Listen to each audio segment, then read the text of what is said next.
Coba deh, perhatikan jalanan di sekitar Anda. Sadar nggak sih kalau ada pergeseran besar yang lagi terjadi? Yup, ada gelombang baru dari Korea yang diam-diam, tapi pasti datang menantang sang penguasa lama. Yuk kita bedah gimana pertempuran ini dimulai. Pernah nggak sih pas lagi macet-macetnya Anda iseng lihat sekeliling?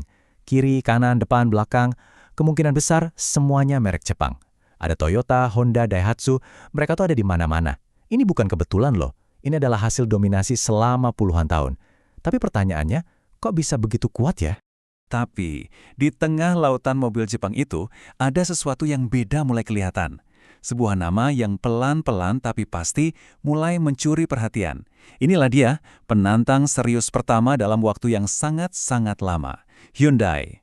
Dan Hyundai nggak sendirian, dia bawa saudaranya, Kia. Bersama-sama, duo dari Korea Selatan ini siap mengguncang dominasi yang tadinya kita pikir nggak akan tersentuh. Oke, sebelum kita bahas si penantang, kita perlu kenal dulu nih sama sang juara bertahan. Gimana sih ceritanya Jepang bisa jadi raja jalanan yang tak tergoyahkan di Indonesia? Rahasianya itu ada di 3 pilar utama ini. Pertama, reputasi mesin yang bandel dan awetnya udah nggak perlu diragukan lagi. Kedua, nyari suku cadang itu gampang banget, dari kota besar sampai ke pelosok desa pasti ada. Dan yang paling penting buat orang Indonesia, nilai jual kembalinya stabil. Wah, ini kombinasi yang susah banget buat dikalahkan. Nah, karena 3 pilar tadi, cara berpikir kita jadi berubah. Beli mobil Jepang itu bukan lagi cuma soal pilihan, tapi udah jadi keputusan finansial yang paling aman. Rasanya tuh kayak investasi yang pasti, sebuah keharusan buat banyak keluarga di Indonesia. Tapi sekarang, ceritanya mulai beda.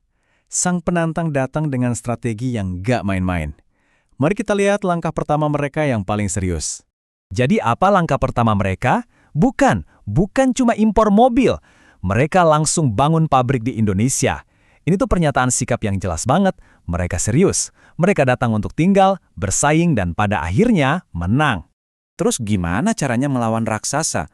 Anda nggak bisa nyerang dengan cara yang sama persis.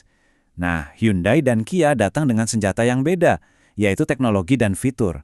Coba deh kita lihat perbedaannya. Di rentang harga yang sama, merek Korea berani nawarin sesuatu yang lebih. Sementara mobil Jepang fokusnya ke fungsi dan main aman, mobil Korea ngasih kita fitur-fitur canggih, desain yang futuristik, dan interior yang rasanya lebih modern. Mereka nggak takut buat beda. Fitur dan desain itu baru serangan pembuka, tapi ada satu kartu truf yang bisa mengubah segalanya.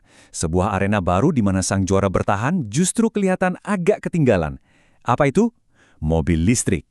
Nah, disinilah strategi mereka kelihatan beda banget. Waktu Jepang masih fokus ke mobil hybrid sebagai jembatan, Hyundai ngambil lompatan besar. Mereka langsung terjun ke mobil listrik sepenuhnya. Lewat Ioniq 5, mereka bukan cuma jualan mobil, tapi mereka mau jadi pemimpin revolusi mobil listrik di Indonesia. Ini pertaruhan besar yang bisa bikin mereka selangkah di depan. Tentu aja ya, menggulingkan sang raja itu nggak semudah membalikan telapak tangan.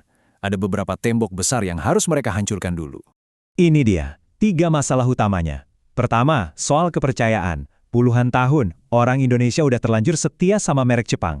Kedua, infrastruktur. Jaringan bengkel dan suku cadang Jepang itu udah kayak minimarket, ada di mana-mana. Dan ketiga, yang paling susah, stigma lama kalau mobil Korea itu kurang bandel. Ini persepsi yang masih nempel dan sulit dihilangkan. Jadi, dengan semua ini, siapa yang kira-kira bakal memenangkan pertarungan ini? Yuk, kita coba intip sedikit masa depan jalanan di Indonesia. Kalau sekarang, ya jelas Jepang masih mendominasi. Tapi coba kita lihat 5 tahun ke depan. Pergeseran besar sangat mungkin terjadi. Mobil Korea bakal jadi pemandangan yang jauh lebih umum. Dan gimana dengan 10 tahun lagi? Wah, bukan mustahil kita bakal punya juara baru di puncak. Tapi kemenangan ini ada syaratnya, ada 3 kunci yang harus mereka pegang. Pertama, popularitas mobil listrik harus terus naik, karena ini arena utama mereka. Kedua, stasiun pengisian daya harus tumbuh secepat jamur di musim hujan. Dan yang terakhir, mereka nggak boleh kendor. Strategi pasarnya harus terus agresif dan inovatif. Pada akhirnya, ini tuh kayak pertandingan sepak bola deh. Merek Jepang itu sang juara bertahan yang mainnya solid dan penuh pengalaman. Sementara Hyundai dan Kia adalah tim muda berbakat yang lapar kemenangan dan penuh kejutan. Pertandingan besarnya akan segera dimulai. Nah, sekarang giliran Anda, tim Jepang dengan segala keandalannya atau tim Korea dengan segala inovasinya? Kalau disuruh milih, Anda di pihak mana? Coba kasih tahu kami di kolom komentar ya.